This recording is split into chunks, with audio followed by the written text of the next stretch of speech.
Bonjour, chères sœurs et frères du monde francophone. Je vous envoie mes fraternelles salutations à vous tous et vous souhaite une joyeuse fête et célébration de la fête de la Pentecôte de l'année 2014. Encore quelques-unes à célébrer et nous la ferons personnellement avec le Christ, chers amis.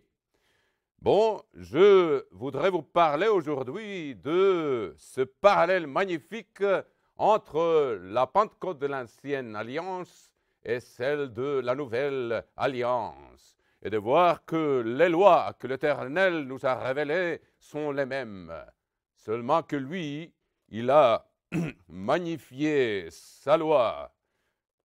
Donc, nous devons tenir présent ce concept merveilleux que l'Éternel nous a révélé au sujet de cette fête. Vous savez que le jour où l'Éternel a célébré l'Ancienne Alliance dans le désert, depuis le mont Sinaï où il avait parlé à toute l'assemblée d'Israël, c'était le jour de la Pentecôte.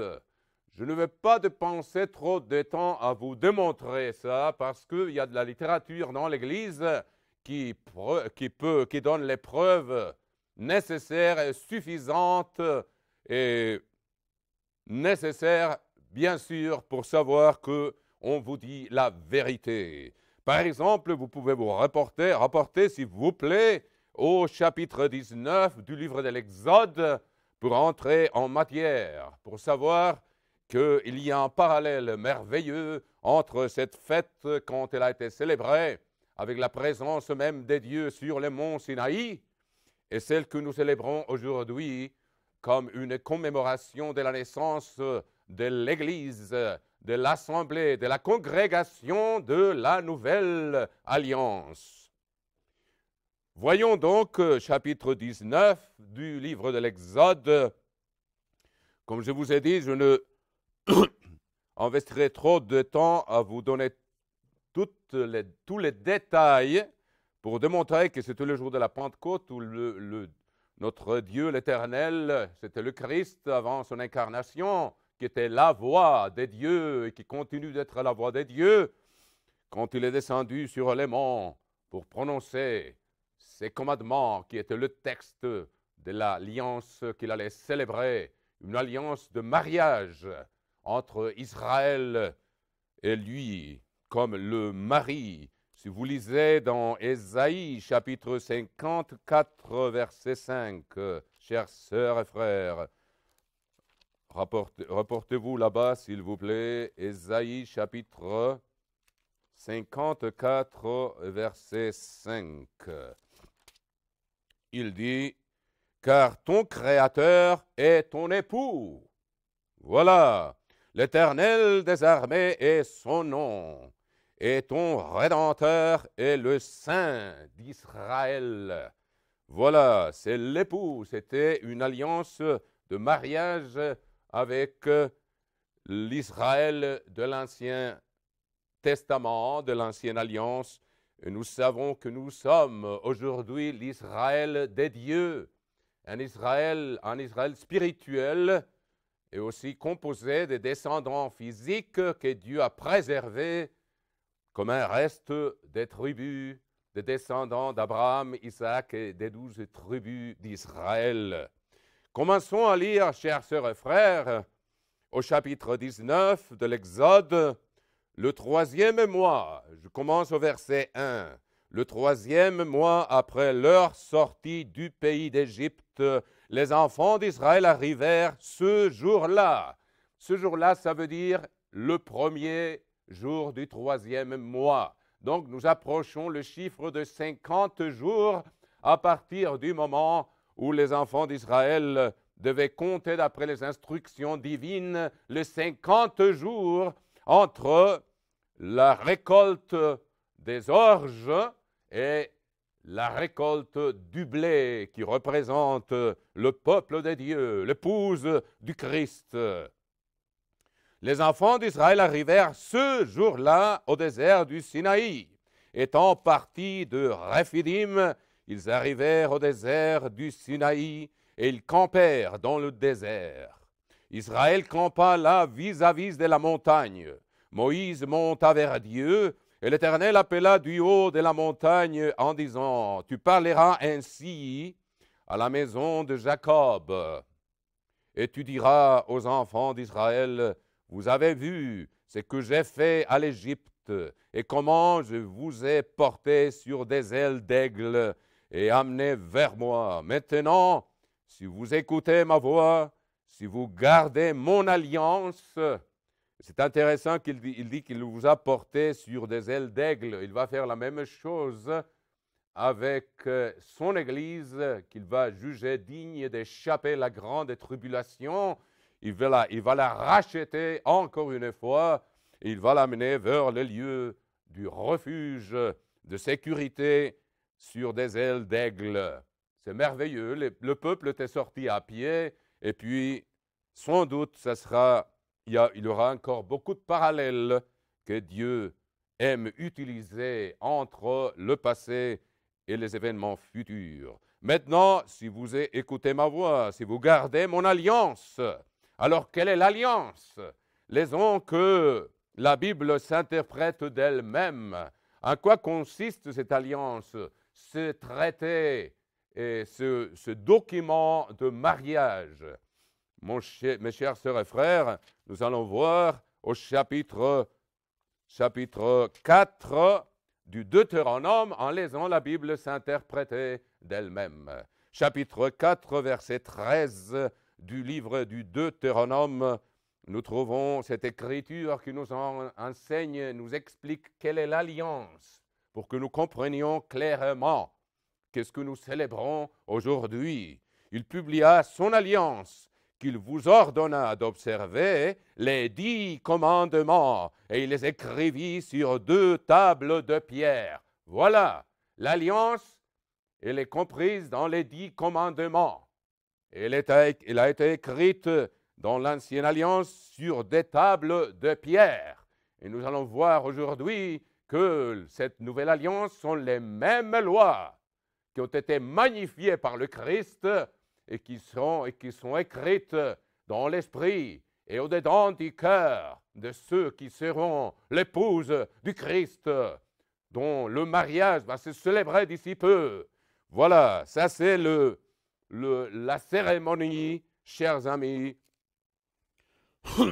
qui, d'après la Bible, se célébrait avant que le mariage ne soit consommé. Donc, revenons au chapitre 19 de l'Exode et continuons d'après ce que nous enseigne la parole ici des dieux. Comment je vous ai porté sur des ailes d'aigle et amené vers moi. Maintenant, si vous écoutez ma voix, si vous gardez mon alliance, ça veut dire les 10 commandements. Nous venons de les voir expliqués, chapitre 4, verset 13 du Deutéronome. Vous m'appartiendrez entre tous les peuples. Je vous prendrai comme mon épouse. C'est ce que Dieu nous dit aujourd'hui à nous autres, chers sœurs, frères, car toute la terre est à moi. Vous serez pour moi un royaume de sacrificateurs, une nation sainte. Et nous voyons aujourd'hui l'accomplissement de ces paroles. Nous nous préparons maintenant pour être un royaume des rois et des sacrificateurs et de régner sur la terre avec le Christ pour 1000 ans à son retour, comme son épouse qui va être l'aide au chef suprême, Jésus-Christ. Quoique le chef suprême, bien sûr, le Père, mais il sera le chef, la tête de son Église pendant les 1000 ans de royaume sur la terre. Voilà les paroles que tu diras aux enfants d'Israël. Donc, je ne veux pas tout lire maintenant, mais on va voir que c'est peut-être le jour, c'était l'événement, c'était le 8 de Shivan de l'année 1447 avant Jésus-Christ. C'était l'année de l'Exode. Vous pouvez vérifier ça. Il y a de la littérature suffisante pour prouver que donc je n'ai pas besoin de passer trop de temps à vous démontrer ces détails. Mais le jour de la Pentecôte de l'Ancienne Alliance, quand le peuple était sorti d'Égypte, finalement il a traversé la mer Rouge, ils ont été baptisés. Voilà les figures merveilleuses. Et maintenant, ils s'approchent du temps du mont pour recevoir les lois de Dieu, comme nous avons été baptisés en Jésus-Christ, le peuple a été baptisé en Moïse, qui était le médiateur de l'ancienne alliance. Donc les parallèles sont magnifiques, il y a tellement de choses à dire, chers sœurs et frères, mais continuons maintenant. Et comment Dieu leur a dit d'être prêts. Et plusieurs jours s'étaient écoulés, et bien sûr, le jour de la Pentecôte, le jour 50, d'après les comptes que Dieu avait ordonnés, est arrivé cette année-là, de l'année 1447, le 8 du mois de Chivan. C'est le jour où Dieu descendu sur les monts, sur la montagne. Et le peuple a dû se préparer d'après les messages que Dieu a envoyés avec Moïse. Et puis il leur a dit d'être prêts pour le 3e jour, après un certain nombre de jours, pour pouvoir compter le 8 de Chivan de l'année 1447 avant Jésus-Christ. C'est peut-être l'événement le plus dramatique de l'histoire humaine jusqu'à présent, qui sera vraiment surpassé par le retour du Christ, par les sons de la 7e trompette qui va se passer, va arriver d'ici peu, chers amis.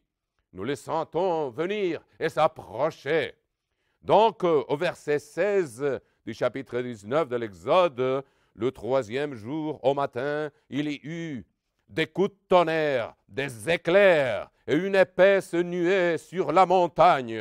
Le son de la trompette retentit fortement, et tout le peuple qui était dans les camps fut saisi d'épouvante. Dieu voulait causer une impression profonde chez son peuple pour qu'il connaisse la grandeur et l'importance et la profondeur de cet événement qui est vraiment plein de signification pour nous, qui faisons maintenant partie de la nouvelle alliance. Étant dans les camps fut saisi, le peuple fut saisi d'épouvante. Moïse fit sortir le peuple du camp à la rencontre des dieux. Voilà, mes amis, voilà quelle scène merveilleuse. Et ils se placèrent au bas de la montagne. Le mont Sinaï était tout en fumée, parce que l'Éternel y était descendu au milieu du feu. Cette fumée s'élevait comme la fumée d'une fournaise, et toute la montagne tremblait avec violence. Écoutez, mes amis, je crois qu'il n'y a jamais eu un événement pareil depuis. Ce n'est qu'au retour du Christ, nous verrons quelque chose encore de plus spectaculaire, parce que le Christ va faire trembler, non pas seulement la terre, comme ici, mais le ciel, comme nous allons le voir, mes amis. Donc, le son de la trompette retentissait de plus en plus fortement. Je lis chapitre 19, verset 19. Moïse parlait et Dieu lui répondait à haute voix. Ainsi l'Éternel descendit sur les monts Sinaï. Sur le sommet de la montagne, l'Éternel appela Moïse sur le sommet de la montagne, et Moïse monta. L'Éternel dit à Moïse, descends, fais au peuple la défense expresse de se précipiter vers l'Éternel pour regarder de peur qu'un grand nombre d'entre eux ne périssent. Que le sacrificateur qui s'approche de l'Éternel se sanctifie aussi, de peur que l'Éternel ne les frappe des morts. Voilà pour nous, mes amis. Nous devons adorer dans la beauté de la sainteté l'Éternel, la pureté des cœurs et d'esprit, comme nous essayerons de l'expliquer encore. Moïse dit à l'Éternel, c'est le verset 23, « Le peuple ne pourra pas monter sur le mont Sinaï, car tu nous as fait la défense expresse en disant, fixe des limites autour de la montagne et sanctifie-la. » L'Éternel lui dit, va, descends, tu monteras ensuite avec Aaron, mais que le sacrificateur et le peuple ne se précipitent point pour monter vers l'Éternel de peur qu'il ne les frappe des morts. Moïse descendit vers le peuple et lui dit ces choses. Alors, commençons, et puis nous allons voir un petit peu le parallèle Alors Dieu prononça toutes ces paroles en disant, nous allons rentrer dans ce sujet dans un moment, mais nous allons voir le parallèle que l'apôtre Paul établit entre cette nouvelle alliance, la proclamation des 10 commandements, de l'alliance ancienne avec le peuple et maintenant de la nouvelle alliance. En quoi ça consiste la nouvelle alliance? Il faut nous rappeler que Dieu a écrit cette alliance sur des tables de pierre. C'était la première. Regardons le confirmer au chapitre 32 de l'Exode. Chapitre 32.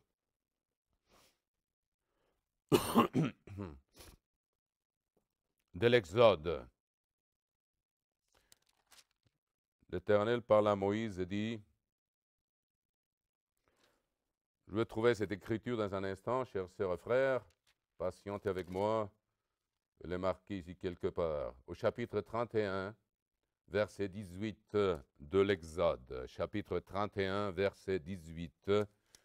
Et nous allons trouver cette écriture pour clarifier tout ce que j'essaie de vous transmettre. Lorsque l'Éternel eut achevé de parler à Moïse sur le mont Sinaï, il lui donna les 2 tables du témoignage, tables de pierre écrites du doigt des dieux. Je répète, chapitre 31, verset 18 de l'Exode. Lorsque l'Éternel eut achevé de parler à Moïse sur le mont Sinaï, il lui donna les 2 tables du témoignage, tables de pierre, écrites du doigt des dieux. Et puis, regardons comment Moïse les a placées dans les saints des saints, au-dedans de l'arche de l'Alliance. Regardons chapitre 40, verset 20 de l'Exode, un peu plus loin. Et nous allons voir les parallèles entre cette alliance et celle que Dieu est en train de traiter avec nous maintenant, chers sœurs et frères. Chapitre 40, c'est quand le tabernacle a été complètement fini et puis toutes les instructions sont données à Moïse, ce qu'il doit faire. Et au chapitre 40 et verset 20, il dit, il prit le témoignage, c'est Moïse. Il prit les témoignages, nous venons de voir les témoignages, c'est les 10 commandements. C'est chapitre 31, verset 18. Je répète, chers amis, chapitre 31 et verset 18, nous venons de les lire en lisant la Bible s'interpréter d'elle-même. Il dit, lorsque l'Éternel eut achevé de parler à Moïse sur le mont Sinaï, il lui donna les 2 tables du témoignage, tables de pierre écrites du doigt des dieux. Donc, nous avons déjà vu, d'après Deutéronome 4, 13, ces tables, elles sont l'alliance. Les 10 commandements, c'est l'alliance. C'est aussi le témoignage de cette alliance. Et où est-ce qu'elle est placée? Nous voyons au chapitre 40, verset 20 de l'Exode. Je sais que vous connaissez ces choses-là, mais c'est intéressant de revoir les parallèles magnifiques entre l'ancienne alliance et la nouvelle. Chapitre 40, verset 20 de l'Exode, Moïse, entre parenthèses, il prit le témoignage et le plaça dans l'arche. Il mit les barres à l'arche et il posa le propitiatoire au-dessus de l'arche, c'est-à-dire c'était le symbole du trône des dieux, où étaient les 2 chérubins. Comme l'Éternel l'avait ordonné à Moïse, et puis il dit, il apporta l'arche dans le tabernacle, verset 21, et il mit le voile de séparation, et il encouvrit l'arche du témoignage, comme l'Éternel l'avait ordonné à Moïse. Donc, c'était dans les saints des saints où l'arche a été placée dans le tabernacle et au-dedans de l'arche était le témoignage, les 2 tables de l'alliance, les 10 commandements. Ils étaient dedans. Et puis il a mis les propitiatoires, c'est-à-dire que c'est les fondements du gouvernement des dieux, l'essence du gouvernement des dieux est dans ces 10 commandements, chères sœurs et frères. Et que c'est l'alliance que nous avons traitée et que le Christ a traité avec nous, nous allons le voir, et que dans la nouvelle alliance, notre corps est le tabernacle. Dans l'ancienne alliance, Dieu était avec le peuple. Dans la nouvelle alliance, Dieu est dans le peuple. Il demeure au-dedans de nous. Notre corps est le temple du Saint-Esprit. Et où est-ce que cette alliance est écrite maintenant? Nous allons le voir maintenant au chapitre 10 de l'Épître aux Hébreux, s'il vous plaît, chers sœurs et frères. Chapitre 10, nous allons voir le parallèle magnifique pour que nous voyions la majesté de ce que ce jour représente et la grandeur de l'appel que Dieu nous fait, chers amis, à être fidèles, à écouter sa voix. Chapitre 10, verset 16 des Hébreux. Voici l'alliance que je ferai avec eux. Souvenez-vous, l'alliance et les 10 commandements. Nous avons démontré, la Bible s'interprète d'elle-même. Après ces jours-là, dit le Seigneur, je mettrai mes lois dans leur cœur. Où est-ce que Moïse a mis les lois? Dans l'arche de l'alliance.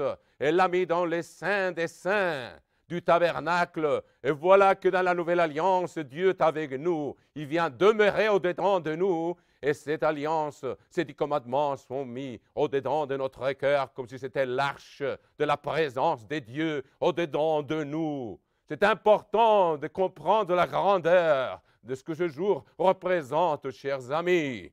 Voici, chapitre 10, verset 16, « Voici l'alliance que je ferai avec eux. Après ce jour-là, dit le Seigneur, je mettrai mes lois dans leur cœur. » Voilà, elles ont été mises dans l'arche de l'alliance. Et puis le cœur est au-dedans de notre corps, chers amis. Et je les écrirai dans leur esprit. Voilà, dans l'esprit et dans le cœur, pour que nos émotions soient assujetties, pour qu'elles soient soumises à Dieu. Tout ce qui sort du cœur, c'est ça, que ça tourne d'être une fontaine polluée à des eaux d'eau vive, purifiées par l'Esprit de Dieu, par le repentir, par le sang du Christ, et que ça coule comme de l'eau vivante, parce qu'elle vient par les canaux écrits en nos cœurs, des lois, des dieux qu'on obéit du fond du cœur. Voilà comment le Christ a magnifié cette loi.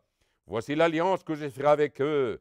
Après ces jours-là, dit le Seigneur, je mettrai mes lois dans leur cœur, et je les écrirai dans leur esprit. Et il ajoute, je ne me souviendrai plus de leurs péchés ni de leur iniquité. Souvenez que le soir où le Christ a été délivré, quand il a célébré la cérémonie de la Nouvelle Alliance, qu'est-ce qu'il a dit? Voyons Matthieu 26, 26, et nous voyons les parallèles absolument magnifiques que Dieu nous montre.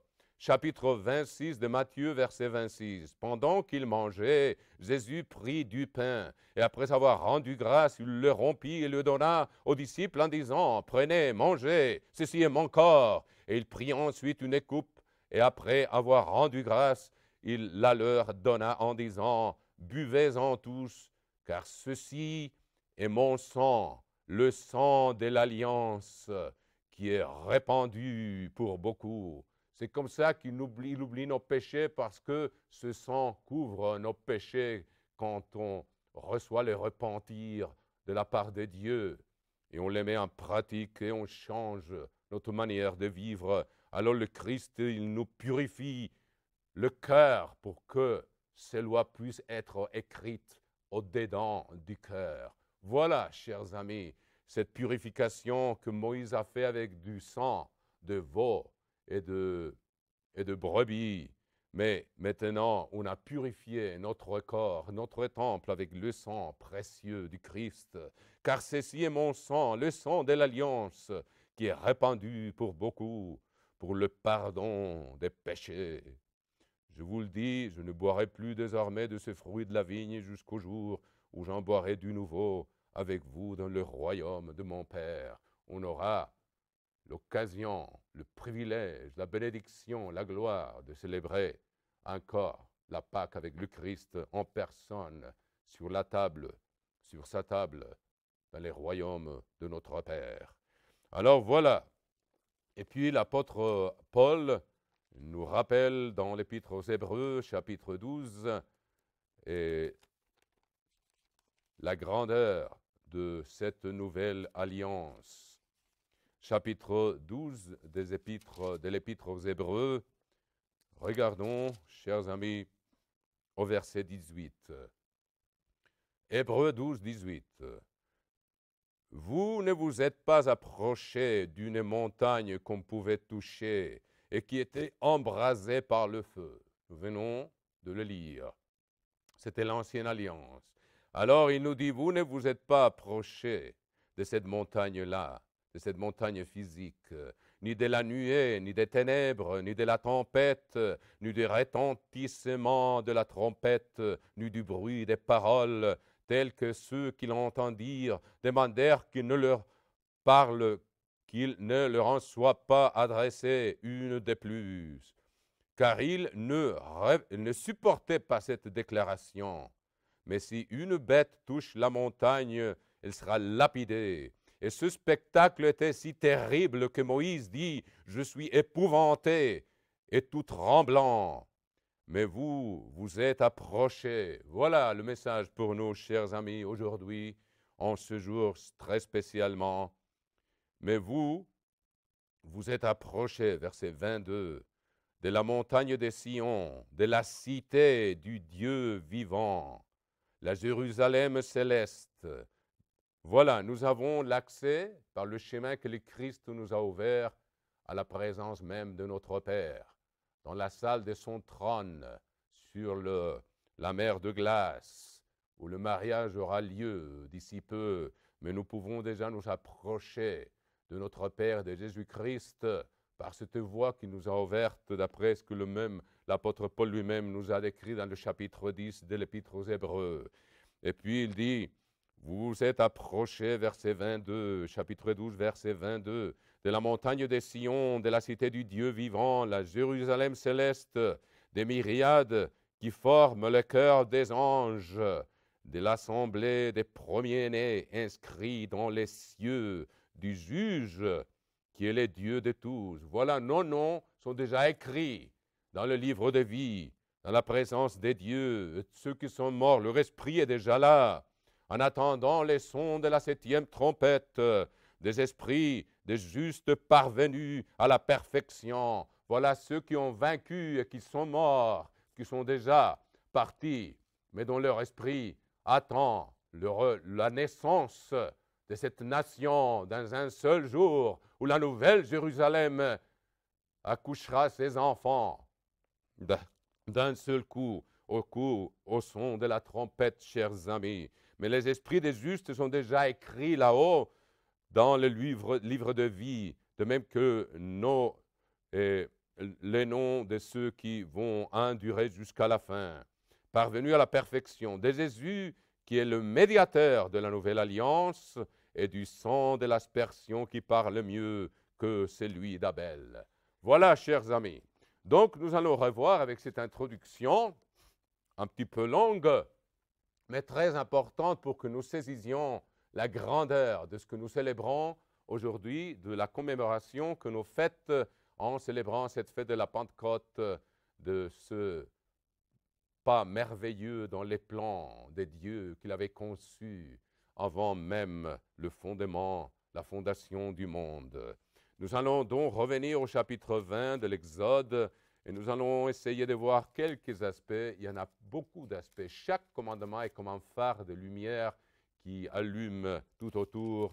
Et nous ne pouvons pas expliquer tous les détails, mais nous allons voir des choses peut-être qui vont nous servir pour corriger notre route vers le royaume des dieux, parce que les 10 commandements sont le chemin qui mène à la vie éternelle, à ceux qui ont été appelés d'après le dessein des dieux. Souvenez-vous, le Christ, quand le jeune homme lui a demandé « Que bien dois-je faire pour hériter la vie éternelle ?» lui a dit « Si tu veux entrer dans la vie, garde les commandements. » Ça veut dire c'est la route étroite, parce que le Christ a dit la route ou le chemin qui mène à la vie est étroit. Et voilà, les deux choses s'expliquent l'une à l'autre, et les 10 commandements sont cet chemin qu'on doit suivre. Et la loi des dieux est appelée un chemin. C'est la première façon dont elle est appelée dans le psaume 119. Vous le savez bien. Heureux ceux qui sont intègres dans leur voie, qui marchent selon la loi de l'Éternel. Heureux ceux qui gardent ses préceptes, qui le cherchent de tout leur cœur, parce qu'ils sont déjà écrits là-dedans, et qui ne commettent point d'iniquité, et qui marchent dans ses voies. Voilà.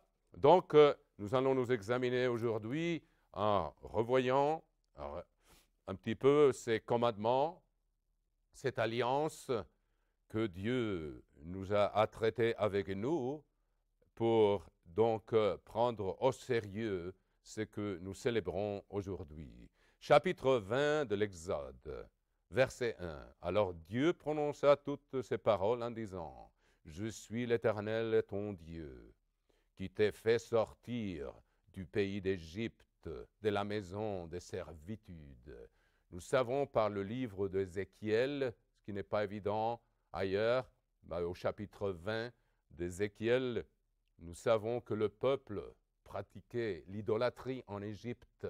Le peuple ne gardait pas le sabbat en Égypte. Il a fallu que Dieu rachète ce peuple par la main de Moïse et qu'il l'amène au désert et qu'il apprenne à garder le sabbat. C'est au chapitre 16 de l'Exode, avant qu'il n'arrive au mont Sinaï. Il fallait qu'ils aient déjà commencé à le garder d'après toutes les instructions dont vous vous souvenez bien, qui sont écrites au chapitre 16. Dieu leur a appris comment se rappeler du sabbat qu'il avait déjà donné pour l'homme depuis la création de l'homme.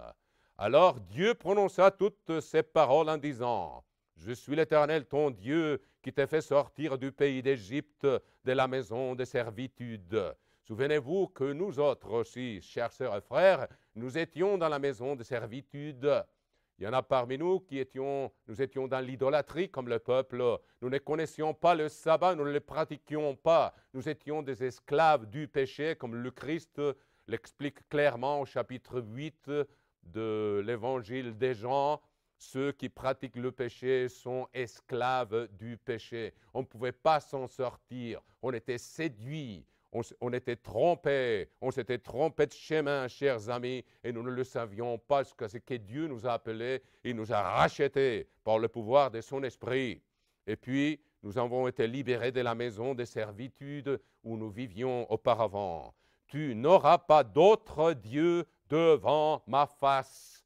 Vous savez que le Dieu d'Égypte, les idoles qu'il adorait, derrière ces idoles, c'était des démons qui étaient. L'apôtre Paul le décrit. D'autres dieux, c'est adorer ou avoir contact avec les démons. C'est l'une de beaucoup d'autres applications, mais nous allons voir pour nous examiner, parce que nous sommes aujourd'hui, chers amis, sous une influence énorme de la part du monde des esprits, le spiritisme, les films de Harry Potter, les films de Le Crépuscule, et puis le film, continuellement, il y a des films qui ont à voir avec la sorcellerie, avec des démons et des gens qui se soumettent à ces dieux et qui vont contaminer leur corps, comme nous allons le voir. Donc, voilà une façon d'adorer d'autres dieux. Et nous allons voir la preuve au chapitre 10 de la première épître aux Corinthiens, chers sœurs et frères.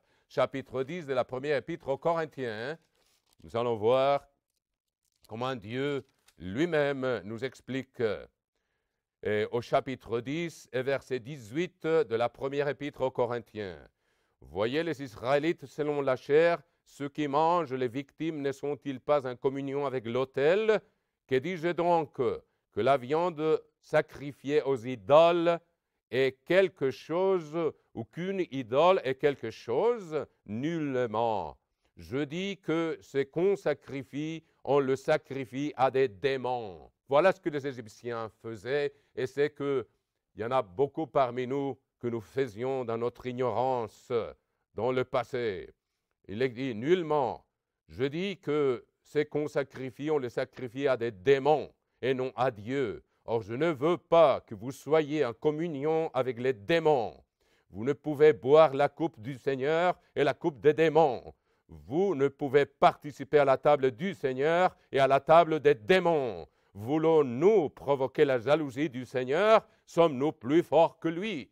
Voilà, quand il dit « Vous n'aurez pas d'autre Dieu devant moi », il fait référence, bien sûr, aux idoles, à des démons que maintenant pénètre l'ambiance qui moi-même fait de dégâts parmi des membres de l'Église, chers amis, qui regardent ces films, qui se contaminent, qui s'essouillent avec des films qu'ils ne devraient pas voir et qui appellent la présence des démons dans leur vie, chers amis.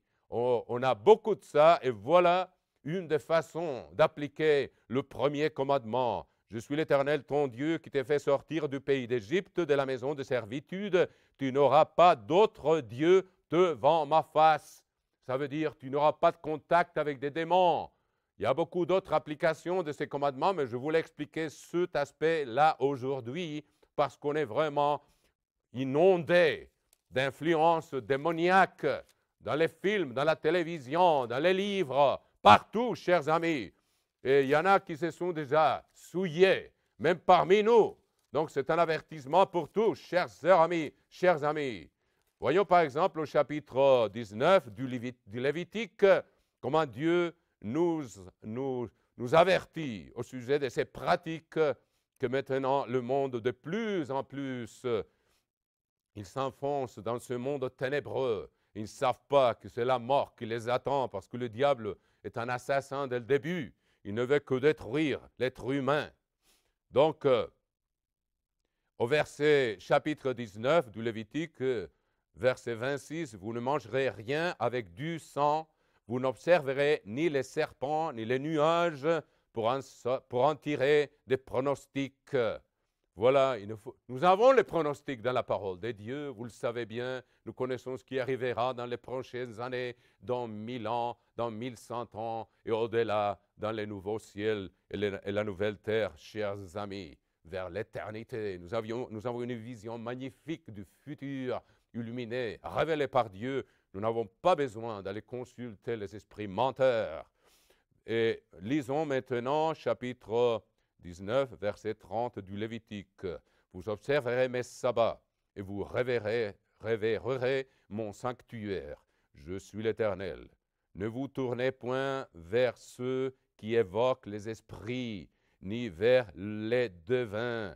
Ne le recherchez point de peur de vous souiller avec eux. Je suis l'Éternel, votre Dieu. Souvenez-vous que c'est une alliance, c'est un mariage qu'on célèbre avec le Christ. Et c'est avec, on ne peut pas voir un autre Seigneur, on ne peut pas avoir un autre Dieu, chers sœurs et frères. Donc, si quelqu'un se tourne vers ses esprits, il va souiller son temple, il va être infidèle. C'est la fornication spirituelle. Il va se souiller son esprit, chers amis. Il va se soumettre à être persécuté par des démons et même possédé, chers amis. C'est ça le but du diable. Je répète, ne vous tournez point vers ceux qui évoquent les esprits. Chapitre 19, verset 31. Ni vers les devins. Ne le recherchez point de peur de vous souiller avec eux. Voilà, ça contamine le temple où l'esprit, où les lois de Dieu sont écrites qui nous disent « N'ayez pas d'autre Dieu devant moi, dans l'esprit et dans le cœur. Ne le recherchez point de peur de vous souiller avec eux. Je suis l'Éternel, votre Dieu. » Puis ça continue au chapitre 20 du Lévitique, et au verset 6, vous pouvez lire « Si quelqu'un s'adresse aux morts et aux esprits pour se prostituer. » Voilà, c'est un acte d'infidélité au Christ, d'aller chercher les contacts avec des démons, en lisant ses livres, en voyant ses films, on s'expose à des choses. La crainte de l'Éternel, c'est de haïr le mal, chers amis. On ne doit pas rester assis en regardant ces spectacles qui ont une séduction ténébreuse, parce que le monde ne sait pas ce qu'il y a derrière. Voilà, c'est la magie du diable pour tromper, pour fasciner et pour détruire. Nous devons bien savoir ces choses-là, chers sœurs et frères. Si quelqu'un s'adresse aux morts, chapitre 20, verset 6, et aux esprits pour ces prostituées à eux, je tournerai ma face contre cet homme et je le retrancherai du milieu de son peuple. Voilà, cette loi est bien valable pour nous aujourd'hui. Et au verset 27, le dernier verset du chapitre 20, si un homme ou une femme ont en eux l'esprit d'un mort ou un esprit de divination, ils seront punis des morts. On les lapidera, leur sang retombera sur eux. Donc, avec Dieu, on ne peut pas, chers sœurs et frères, jouer, n'est-ce pas, avec cette alliance sacrée qui a coûté le sang du Christ, la nouvelle alliance. Donc, c'est très grave devant Dieu d'aller approcher des esprits impurs. Pour avoir du contact avec eux, ils vont nous rendre impurs et notre temple sera souillé pour la présence de Dieu. Nous pourrons même forcer Dieu de sortir de nous. C'est très dangereux, chers sœurs et frères. Donc, c'est un aspect de ce premier commandement que nous vivons aujourd'hui entourés, inondés des influences qui veulent nous mener dans cette direction. Donc, devons-nous être vraiment de veiller attentivement. Voyons un autre aspect. Vous n'aurez pas d'autre Dieu devant ma face. Comment peut-on briser ce premier commandement? Regardons le chapitre 10 de l'évangile de Matthieu. Chapitre 10, s'il vous plaît. Évangile de Matthieu, chapitre 10. Nous allons voir des instructions précises du Christ. Comment pouvons-nous briser le premier commandement en ayant d'autres dieux, en les mettant devant notre Dieu qui nous a rachetés avec son sang et qui a traité cette alliance de mariage, voulant être un avec nous et de demeurer au-dedans de nous et de nous faire son épouse pour être un seul esprit avec lui. C'est la grandeur de cette alliance.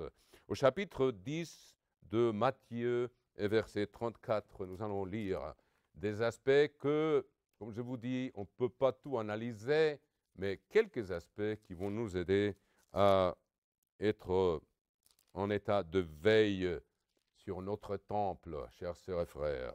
Chapitre 10 de Matthieu, verset 34. Matthieu 10, 34, voici des avertissements que le Christ nous fait. Ne croyez pas que je suis venu apporter la paix sur la terre. Je ne suis pas venu apporter la paix, mais l'épée. Car je suis venu mettre la division entre l'homme et son père, entre la fille et sa mère, entre la belle-fille et sa belle-mère. Nous savons que Dieu, parfois, il n'appelle qu'un seul membre d'une famille. Et puis, ce n'est pas que Dieu veut que nous causions de façon charnelle des divisions. Il veut que nous soyons une lumière et que nous ne répondions pas d'après la chair. Il nous montre qu'il faut retourner le bien pour le mal, mais le fait d'appeler quelqu'un, vous savez que le diable ne l'aime pas et les ennemis seront ceux de notre propre maison dans certains cas. Et puis il dit la belle-fille et sa mère, et l'homme aura pour ennemi les gens de sa maison. Verset 37, celui qui aime son père ou sa mère plus que moi n'est pas digne de moi. Voilà une façon dont on peut briser le premier commandement. Vous n'aurez pas d'autre Dieu devant moi. Comme le cri que nous venons de le lire. Vous n'aurez pas d'autre Dieu devant ma face. Chapitre 20, verset 3. Donc, il nous donne ici une explication où il nous montre comment peut-on. Celui qui aime son père ou sa mère plus que moi n'est pas digne de moi. Comment ça peut être une façon de briser le premier commandement, chers sœurs et frères? Laissons le Christ nous expliquer lui-même. Je ne veux pas aller chez toutes les Écritures, mais c'est des Écritures que vous connaissez bien. Le Christ a dit à maintes reprises, « Si vous m'aimez, gardez mes commandements. » Vous le savez, c'est au chapitre 14, verset 15 de l'Évangile des Jean. Il a répété ces paroles plusieurs fois dans la dernière Pâque qu'il a célébrée avec ses disciples en les enseignant des paroles éternelles. Chapitre 14, verset 15 de l'Évangile des Jean, « Si vous m'aimez, gardez mes commandements. Et moi, je prierai le Père, il vous donnera un autre consolateur afin qu'il demeure éternellement avec vous, l'Esprit qui vient écrire ces lois.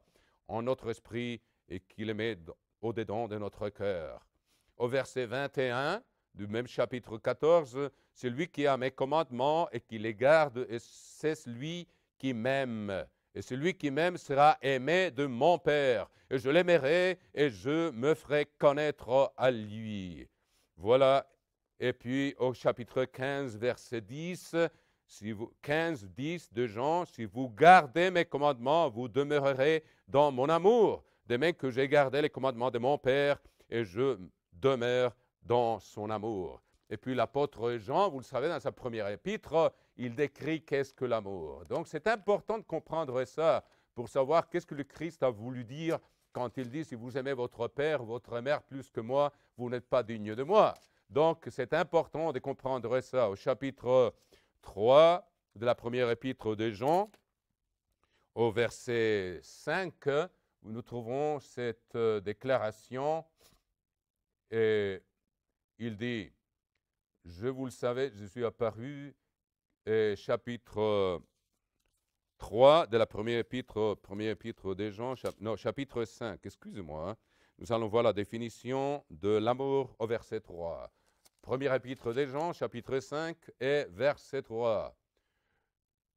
Il dit, je commence à partir du verset 2, « Nous connaissons que nous aimons les enfants de Dieu lorsque nous aimons Dieu et que nous pratiquons ses commandements, car l'amour des dieux consiste à garder ses commandements, et ces commandements ne sont pas pénibles. » Alors, avec cette prémisse expliquée, nous allons voir pourquoi on peut aimer quelqu'un comme son père ou sa mère ou son épouse ou son enfant plus que Dieu, on va transgresser la loi de Dieu. C'est très simple. Quand nous, par l'amour qu'on a pour notre père ou le respect pour la mère, on est prêt à briser la loi de Dieu. Parce que Dieu nous commande d'aimer nos pères, nos parents. Dieu nous commande, il y a un commandement, le 5e, vous le savez bien. Mais au moment où nous aimons notre Père au point de briser une loi de Dieu pour plaire à notre Père, ou plaire à notre épouse, ou plaire à notre enfant, de briser le sabbat par exemple, ou de ne pas aller à la fête pour aller plaire à quelqu'un que nous aimons, à partir de ce moment-là, on est en train de commettre l'idolâtrie, on est en train de briser le premier commandement. C'est un amour qui va au-delà de ce que Dieu nous a ordonné. On doit obéir Dieu avant les hommes. Et moi, je connais des personnes, par exemple, qui ne viennent pas à la fête, par exemple, à l'heure où Dieu, le jour où Dieu a établi. Cette année qui vient de passer, ça a commencé un mercredi soir, vous le savez bien. Il y avait pas mal de gens dans plusieurs congrégations qui n'étaient pas là. Ils n'étaient pas présents parce qu'ils avaient peur de leur patron, qu'il allait les mettre à la porte. À ce moment-là, vous aimez votre travail, vous n'avez plus de respect pour votre patron que pour les dieux qui s'assoient sur les trônes de l'univers. Donc Dieu n'est pas réel pour nous, chers amis. Et quand on a peur de causer un problème à notre papa ou à notre maman ou à notre épouse, et on ne va pas à la fête ou on ne va pas à l'assemblée quand Dieu nous ordonne d'y être, on est en train de briser le premier commandement. Voilà, c'est comme ça qu'on l'entend. Dieu veut que nous aimions nos parents, que nous aimions. Il commande aux maris d'aimer leur épouse. Mais au moment où l'homme aime tellement son épouse qu'il va briser les lois de Dieu pour plaire à un être humain, il est en train de briser le premier commandement. C'est très important de comprendre ça. C'est exactement ce que le Christ il veut dire quand il nous annonce ces paroles. Et au chapitre, j'étais en train de lire chapitre 10 de Matthieu. Celui qui aime son père ou sa mère plus que moi n'est pas digne de moi. Voilà, c'est quand on brise la loi de Dieu pour plaire à un être humain, que ce soit notre père ou notre mère ou notre épouse ou notre enfant. Plus que moi n'est pas digne de moi, et celui qui aime son fils ou sa fille plus que moi n'est pas digne de moi. Celui qui ne prend pas sa croix et ne me suit pas n'est pas digne de moi. C'est-à-dire on doit être prêt, même à mourir, chères sœurs et frères, pour suivre celui qui est mort pour nous et qui nous promet la vie éternelle. Il faut être prêt à tout si on veut sauver notre vie. Voilà notre Dieu, on va la perdre. Mais si on perd notre vie pour l'amour du Christ, on va la gagner. Celui qui conservera sa vie la perdra, et celui qui perdra sa vie à cause de moi la retrouvera. Voilà, on ne peut permettre que quoi que ce soit s'interpose entre nous et l'obéissance à notre Dieu qui nous a rachetés avec son sang, qui veut nous donner la vie éternelle et qui veut faire de nous son épouse fidèle, soumise à lui. C'est pourquoi cette soumission à la nouvelle alliance, c'est la façon dont maintenant nous démontrons au Christ que nous nous soumettons à sa loi. Et il saura, en voyant que nous sommes fidèles à ce qui est peu, qu'il n'y aura pas un autre diable dans les royaumes des dieux. Si nous, on n'est pas fidèles un peu à ce qui est petit, on est en train de démontrer à Dieu qu'on peut bien un jour décider de ne pas être fidèle en ce qui est grand dans les royaumes. Et il ne permettra quelqu'un qui a cette conduite d'entrer dans ce royaume. Il est en train de nous tester maintenant pour savoir si nous allons être une épouse fidèle pour l'éternité. Et c'est en étant fidèle maintenant à ses lois et en obéissant tous ces principes et en ne permettant aucun être humain, parce qu'il n'y a pas de pouvoir dans l'univers que peut nous empêcher d'obéir Dieu une fois qu'on a décidé de l'obéir. Et c'est ça ce que l'apôtre Paul nous enseigne. Donc, on n'a pas d'excuse. Quelqu'un peut dire donc, non, c'est trop difficile, écoutez, je viens de trouver mon emploi, ou bien il s'est marié avec quelqu'un qui n'est pas dans l'Église, il ne veut pas détruire son mariage, donc il va briser la loi de Dieu pour plaire à un être humain. On est déjà en train de démontrer au Christ qu'on n'est pas digne de lui. Voilà, cette histoire, c'est assez sérieux, chers sœurs et frères. Donc voyons chapitre 8 des Romains. Je vous dis que nous, on n'a pas d'excuse. Une fois qu'on a décidé d'obéir Dieu, une fois qu'on a traité cette alliance avec lui, et de cette alliance d'obéir ses commandements, il n'y a pas de pouvoir dans l'univers qui peut nous empêcher de le faire.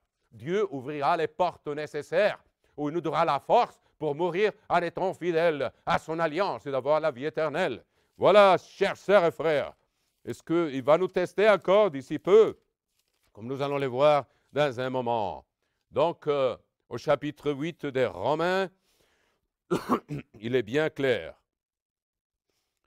Lisons chapitre 8, verset 30. Romains, chapitre 8, verset 30.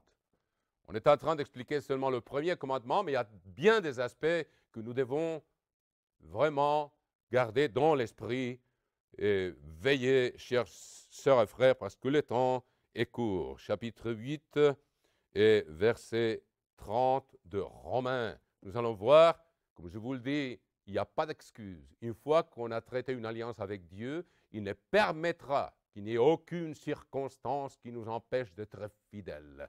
Voilà. Et puis, il promet ça dans la première épître aux Corinthiens, chapitre 10. Il n'y a pas de tentation qui sera trop forte pour nous. Il nous donnera l'issue pour que nous puissions nous en sortir. Voilà, chapitre. Que dirons-nous donc à l'égard de ces choses? Chapitre 8, verset 31.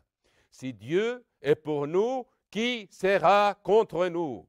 Lui qui n'a point épargné son propre Fils, mais qui l'a livré pour nous tous, comment ne nous donnera-t-il pas aussi toutes choses avec lui?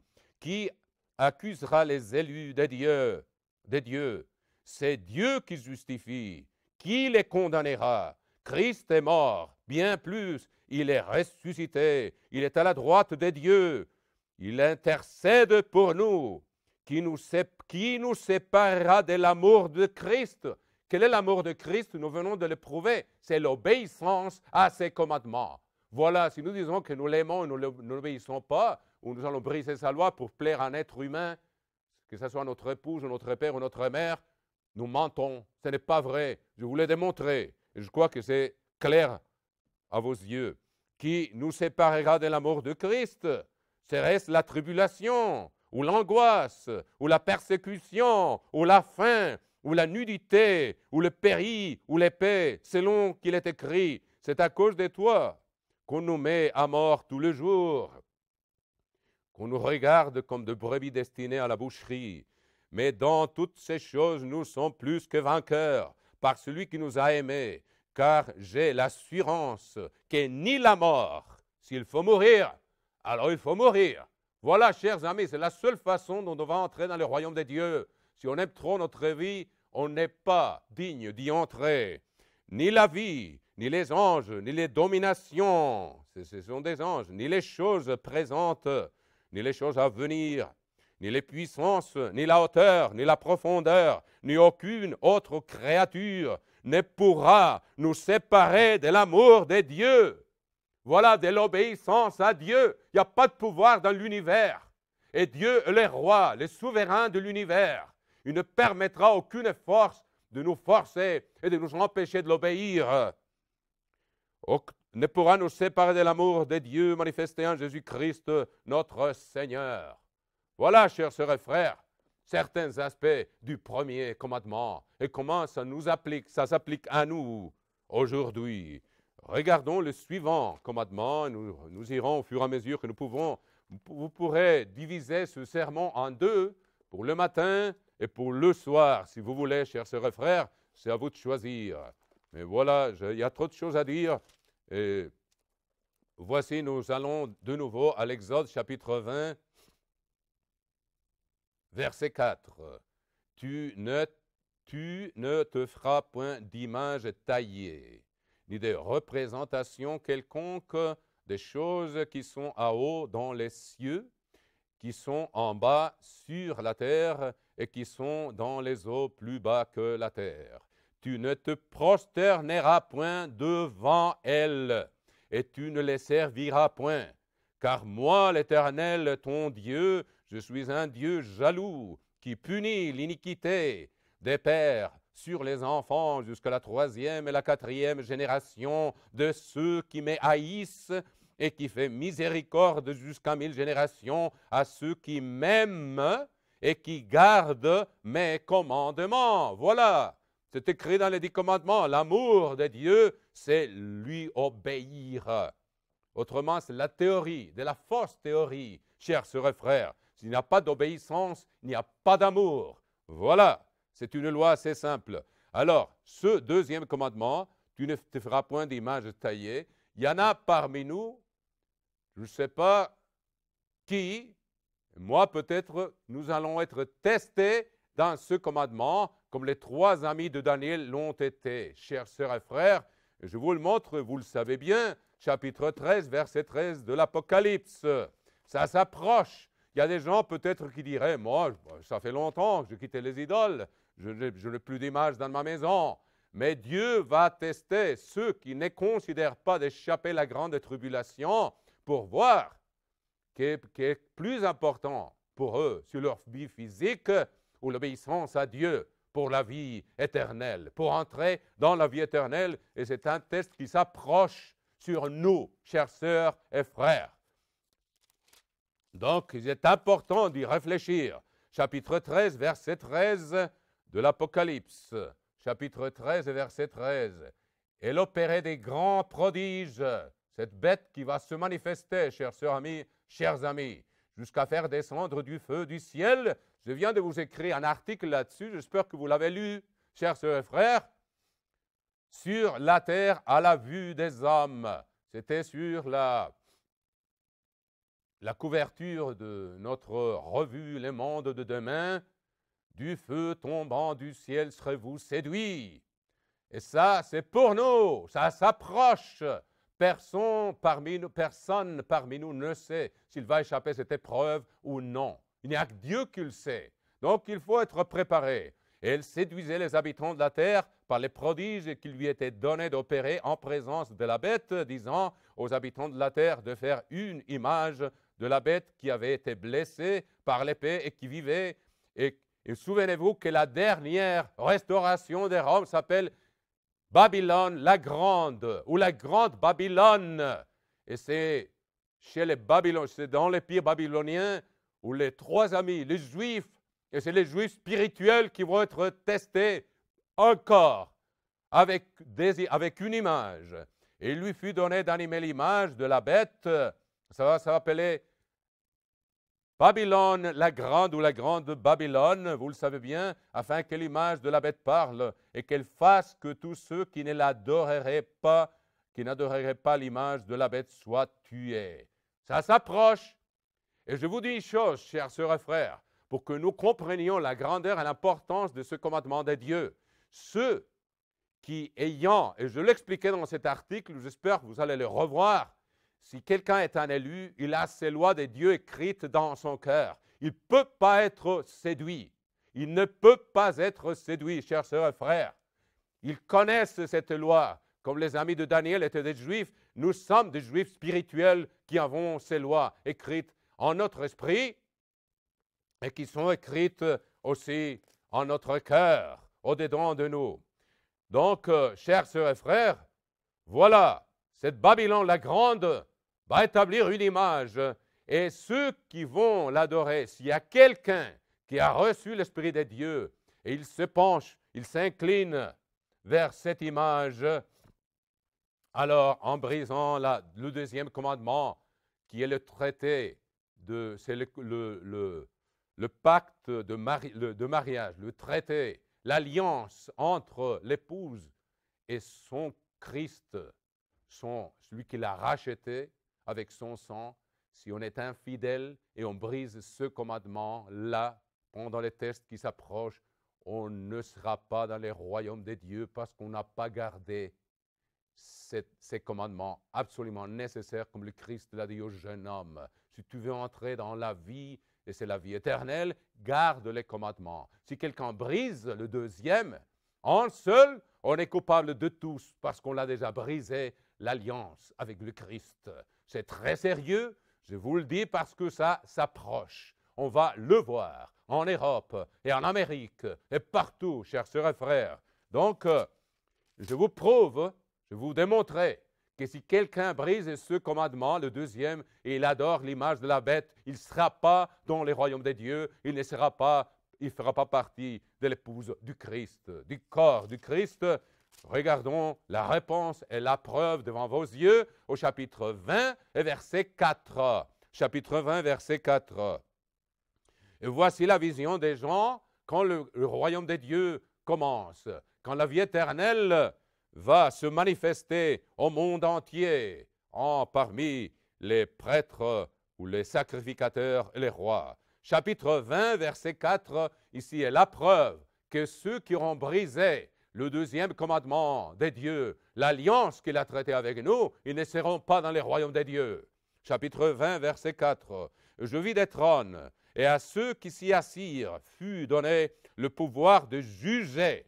Donc il voit tous ceux qui ont vaincu depuis Abel jusqu'au dernier racheté du Christ avant son retour. Et je vis les âmes de ceux qui avaient été décapités à cause du témoignage de Jésus et à cause de la parole de Dieu. Quel est le témoignage?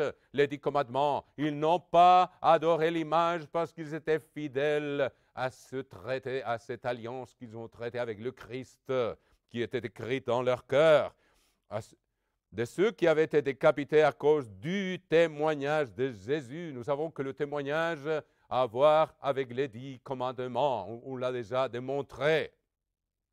Et à cause de la parole de Dieu. Et de ceux qui n'avaient pas, donc il voit aussi assis sur les trônes, ceux qui n'avaient pas adoré la bête, donc ils étaient dans la grande tribulation, ils ont été soumis à cette épreuve et ils ont été fidèles. Et nous allons voir que seulement ceux qui ne l'ont pas adoré vont être là. Et puis, je répète, et de ceux qui n'avaient pas adoré la bête ni son image et qui n'avaient pas reçu. Alors, adorer la bête et son image, c'est briser le deuxième commandement, donc ils l'ont gardé.